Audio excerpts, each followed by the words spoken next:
क्या आप जानते हैं कि दुनिया का सबसे अच्छा स्टूडेंट सिटी किसे माना जाता है? जवाब है सियोल, साउथ कोरिया की कैपिटल। टाइम्स हायर एजुकेशन और क्यूएस रैंकिंग जैसी ग्लोबल रिपोर्ट्स ने सियोल को स्टूडेंट्स के लिए सबसे बेहतरीन शहरों में गिना है।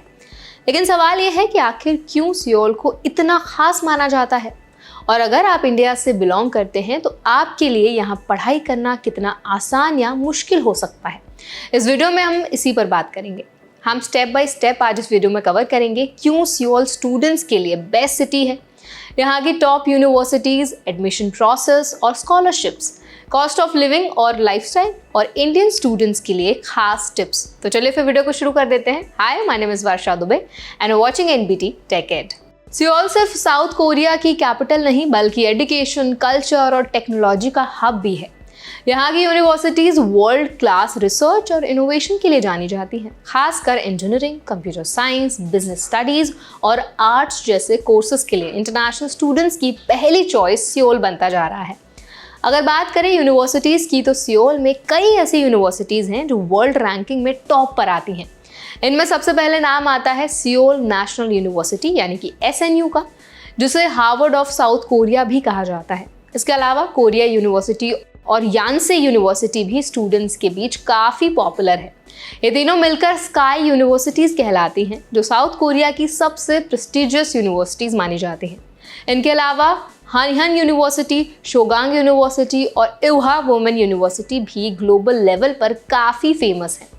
अब सवाल आता है एडमिशन प्रोसेस का। इंडियन स्टूडेंट्स को सबसे पहले कोर्स और यूनिवर्सिटीज़ चुननी होती हैं। ज़्यादातर universities English taught programs offer करती हैं, खासकर मास्टर्स और PhD लेवल पर। एडमिशन के लिए आपको previous academic record, statement of purpose यानी कि SOP और लेटर ऑफ रिकमेंडेशंस यानी कि LORs और लैंग्वेज प्रोफिशिएंसी टेस्ट जैसे कि IELTS या TOEFL के स्कोर्स देने होते हैं। अगर आप कोरियन लैंग्वेज जानते हैं और TOPIK टेस्ट क्लियर कर लेते हैं तो आपको और भी फ़ायदा मिल सकता है। स्कॉलरशिप्स की बात करें तो सियोल की यूनिवर्सिटीज़ इंटरनेशनल स्टूडेंट्स को अट्रैक्ट करने के लिए कई तरह की फाइनेंशियल एड देती हैं। सबसे बड़ी है ग्लोबल कोरिया स्कॉलरशिप, जिसको GKS भी कहते हैं, जो ट्यूशन फीस, लिविंग एक्सपेंसेस और एयर फेयर तक कवर करती है। इसके अलावा यूनिवर्सिटीज़ की अपनी स्कॉलरशिप्स भी अवेलेबल होती हैं। इंडियन स्टूडेंट्स को अक्सर मेरिट बेस्ड और नीड बेस्ड स्कॉलरशिप्स का अच्छा फ़ायदा मिलता है, बहुत सारी अपॉर्चुनिटीज़ भी मिल जाती हैं। देखिए, अब बात करते हैं सबसे इम्पॉर्टेंट पॉइंट पर, कॉस्ट ऑफ लिविंग। सियोल एक मॉडर्न और एडवांस सिटी है, लेकिन यहाँ की लाइफस्टाइल थोड़ी एक्सपेंसिव हो सकती है। अगर आप हॉस्टल या डॉर्मेट्री में रहते हैं तो मंथली खर्च 300 से 500 US$ तक हो सकता है। लेकिन अगर आप प्राइवेट अकोमोडेशन चुनते हैं तो रेंट काफ़ी ज़्यादा हो सकता है। इसके अलावा फूड, ट्रांसपोर्ट और डेली एक्सपेंसेस मिलाकर एवरेज स्टूडेंट का मंथली खर्च 800 से 1000 US$ तक हो सकता है। हालांकि अगर आप स्कॉलरशिप से आप पार्ट टाइम जॉब करते हैं तो खर्च मैनेज हो सकता है। सियोल में स्टूडेंट लाइफ बहुत वाइब्रेंट और हैपनिंग है। यहाँ आपको modern lifestyle, world class infrastructure और साथ ही रिच कोरियन कल्चर का एक्सपीरियंस भी मिलेगा।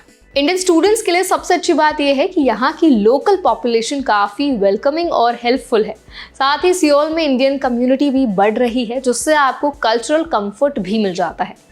ट्रांसपोर्ट की बात करें तो सियोल का पब्लिक ट्रांसपोर्ट सिस्टम बहुत एडवांस्ड है। मेट्रो और बस सर्विसेज अफोर्डेबल और कन्वीनियंट हैं। लैंग्वेज बैरियर शुरू में थोड़ा चैलेंजिंग हो सकता है, लेकिन स्लोली आप अडेप्ट कर जाते हैं। अब बात करते हैं इंडियन स्टूडेंट्स के लिए खास टिप्स की। अगर आप सियोल में पढ़ाई करने का प्लान कर रहे हैं तो सबसे पहले स्कॉलरशिप्स और फंडिंग ऑप्शंस को अच्छे से एक्सप्लोर करें। कोरियन लैंग्वेज की बेसिक नॉलेज आपको काफ़ी मदद करेगी। साथ ही यहाँ की कल्चरल और लाइफस्टाइल के बारे में पहले से प्रिपेयर रहना ज़रूरी है। तो आई होप आज की वीडियो की इन्फॉर्मेशन आपको हेल्पफुल लगी होगी। अगर वीडियो पसंद आया हो तो वीडियो को लाइक करें, शेयर करें और ऐसे और भी वीडियोस देखने के लिए हमारे चैनल NBT Tech Ed को ज़रूर सब्सक्राइब करें।